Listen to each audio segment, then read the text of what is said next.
2024 coming to the Aaron Torres Podcast YouTube page. If you could do me a quick favor, see that little black subscribe button at the bottom of your screen? Go ahead, click that black subscribe button. Really does help our audience grow, really does help our channel grow, really does help and mean more than you could possibly know. So go ahead, hit that little black subscribe button. Also, thank you to our presenting sponsor, Betfred Sportsbook and the Betfred Sportsbook app. Bet 50 on any game, get $250 in free bets. Thank you again to Betfred. Thank you again to you. Now, here's the video that you came here for. Switch gears, and frankly, I want to do a follow-up from what has been the biggest story in college basketball and frankly, probably all of college sports over the last couple weeks, and that's the situation at West Virginia. And by now, you know all the details. You don't need me to share every little thing that happened over the last 2 or 3 weeks at West Virginia. But Bob Huggins, last Friday, gets arrested for a DUI. We know all the details. Again, you don't need me to tell you about them. But obviously, once that happened, following the incident in May, it was clear that Bob Huggins was not going to return as West Virginia basketball coach. Ultimately, he decided to resign. And so from there, on Monday's episode of the Aaron Torres Pod, we discussed what was next. And I said very clearly what I thought West Virginia should do. I said, I believe you should name an interim head coach. I believe that you should not be trying to find a full-time replacement for Bob Huggins.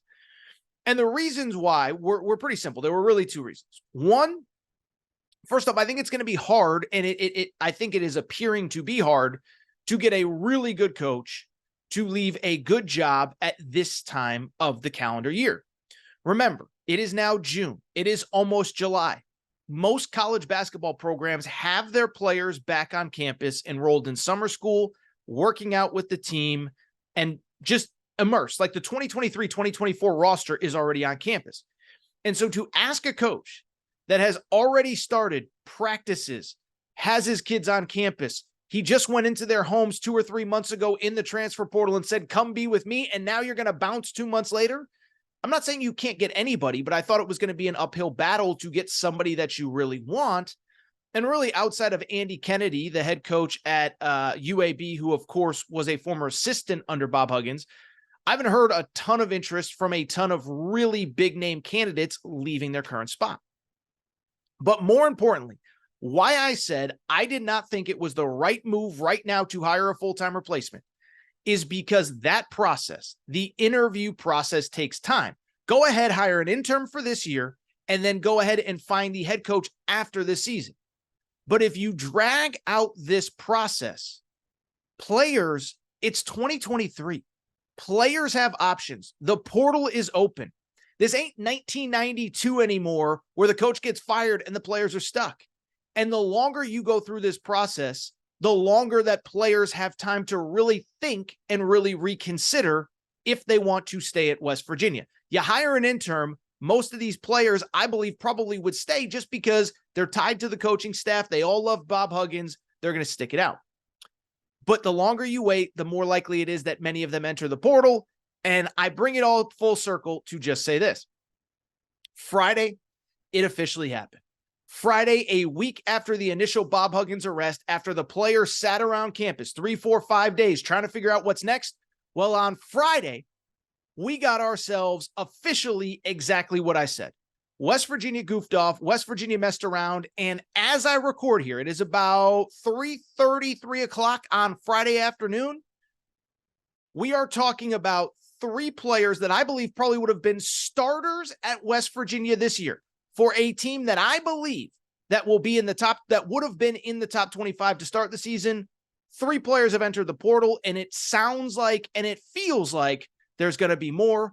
I think West Virginia is completely botching this. I think they got this completely wrong, and I think they are making a big mistake dragging their feet trying to hire a full-time head coach. With that said, though, it does make for some compelling content, some interesting content that a lot of you probably care about a lot. And so let's talk about some of the guys that are now in the portal, because as I said, 3 players that I believe would have been starters at West Virginia next year have decided to enter the portal as of about 3 o'clock on Friday afternoon. The first one, interestingly, actually leaked during the NBA draft on Thursday. Trey Mitchell, forward, who played last year at West Virginia. Really interesting player, very interesting background, former top 100 recruit. actually started his career at UMass, then went to Texas for a year, but it was really only a semester. He left in the middle of the year. And to his credit, and this is the sad part about a situation like Bob Huggins, it felt like he really found a home at West Virginia last year. Averaged 11.5 points per game, 5.5 rebounds per game, about a 6'9", 6'10" forward. And again, I thought he was a guy that as a fourth, fifth year guy next year was going to make a jump and potentially be an all Big 12 kind of guy. Unfortunately, he decided to, unfortunately for West Virginia fans, he decides to see what else is out there. He enters the portal officially on Friday. And oh, by the way, it sounds like we already have a leader in the clubhouse for his services. Multiple outlets, including Travis Branham, 24/7 Sports, reporting that he's going to visit Kentucky this weekend. Like, there's no, we're going to take our time. We're going to see what else is out there. We're going to wait this process out. No, he is going to Kentucky this weekend, according to Travis Branham. Now, I've seen some reports that maybe that timeline might not be as quick as other people say, but I trust Travis. So if Travis says it, I believe that it's true. And so I think we have to start looking at the possibility that by the end of this weekend, there is a possibility that Kentucky will have another front court piece, and a credit to John Calipari if he closes this deal, because your boy was more critical of Cal than anybody, and he is going to land multiple big pieces late here in June if he can close the deal. For those who don't know Trey Mitchell's game, as I said, 11.5 points per game, 5.5 rebounds, 34% three-point shooter. I'll say this. I think he's actually a great late offseason replacement for Aaron Bradshaw, who we talked about last week. Aaron Bradshaw, 7'1" true freshman, just underwent surgery, and it sounds like he's going to be out most of the offseason and probably will be just ramping up with basketball activities as the season begins. Because of it, we don't know what his status is going to be. Obviously, we've talked in the past about his relationship with his agency, which, oh, by the way, has had some issues with Kentucky in the past. So there's already speculation that he might not play.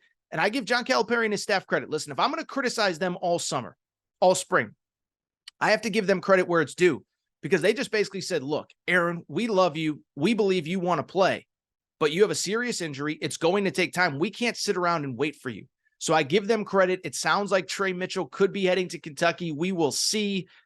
Nothing as I record is official yet, but I'm here to tell you, it feels like that one is moving fast.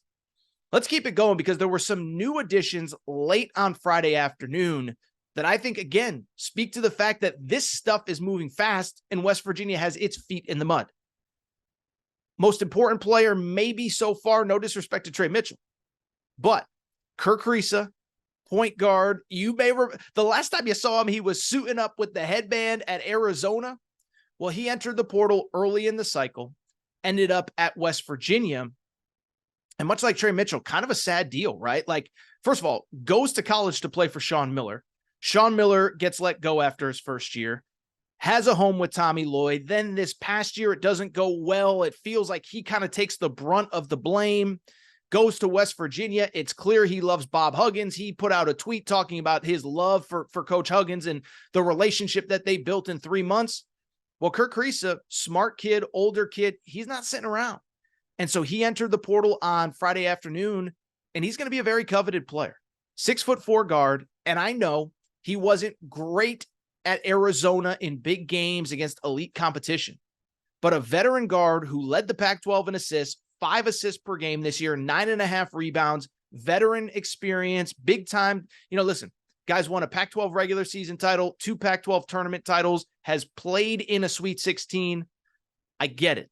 Maybe not an NBA player, but he is a very, very, very good college guard that I think is only going to get better as time goes on. And so listen, he will be very coveted as he enters the portal. I saw Jeff Goodman put out a few schools for him. It is worth noting he chose West Virginia over Nebraska earlier in the spring. Also, I had heard very early the possibility of him reuniting with Sean Miller at Xavier. I don't think that's on the table, just because Xavier has added a bunch of guards in the portal after he committed to West Virginia. But Goodman said, he said Nebraska. I think he said Memphis as well. I had not heard that until today, but Penny Hardaway still trying to figure out his roster, as is the case oftentimes. Penny Hardaway likes to work late into the summer to put that roster together. But Kirk Reese is a really good college basketball player. And if West Virginia doesn't move quick, they're going to lose him. And finally, the third player they lost, Joe Toussaint. So that's a name that might not totally ring a bell and might not mean a ton to you and whatever. I get it. Another guy, really good veteran college guard. 6'2", 6'3", played 3 years at Iowa, was part of those great teams with Luka Garza, and he played with Keegan Murray and Chris Murray, who just got drafted on Thursday night.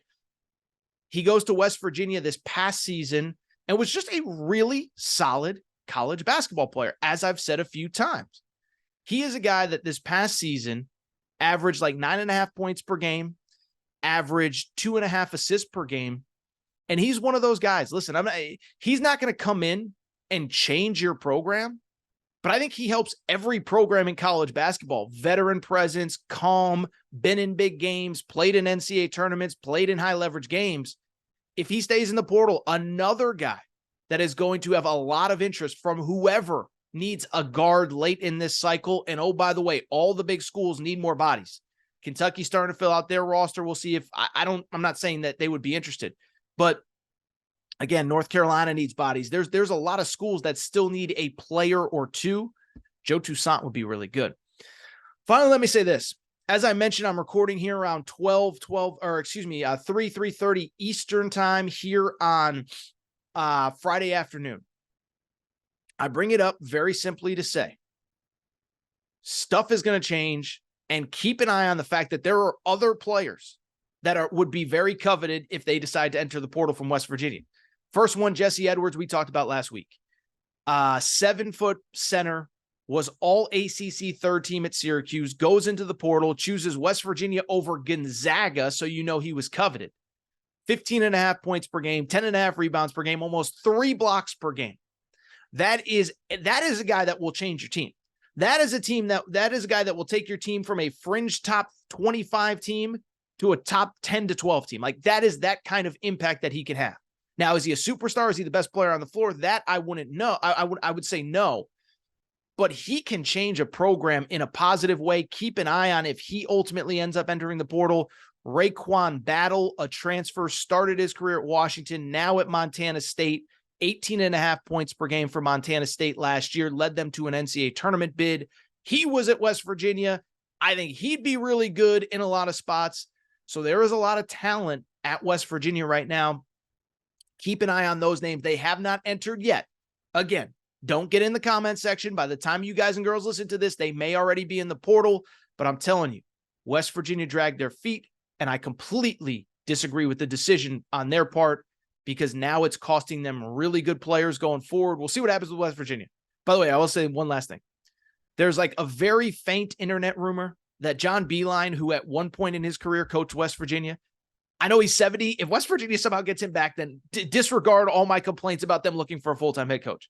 But I do think they should have gone with the interim route, hire a guy for this offseason, for this season, reevaluate in the spring. We'll see what happens from here.